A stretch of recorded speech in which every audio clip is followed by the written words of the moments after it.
जागतिक योग दिनाच्या निमित्तानं प्रदेश महिला मोर्चाच्या उपाध्यक्षा प्रणिताताई चिखलीकर यांनी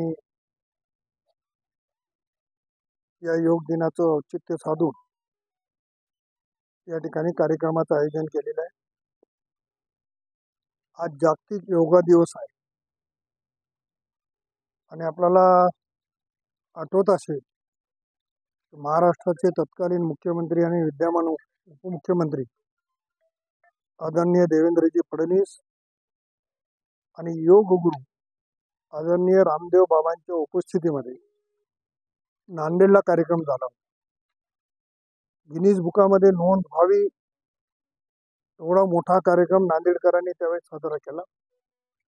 तेव्हापासून सातत्यानं योग दिनाचं औचित्य साधून निरोगी शरीरासाठी प्रणिताताई यांनी त्यांची टीम या ठिकाणी या योगा शिबिराचं आयोजन करत असते। या योगा शिबिराला माझ्या वतीनं खूप खूप शुभेच्छा।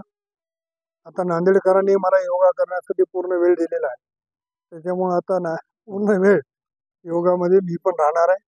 धन्यवाद।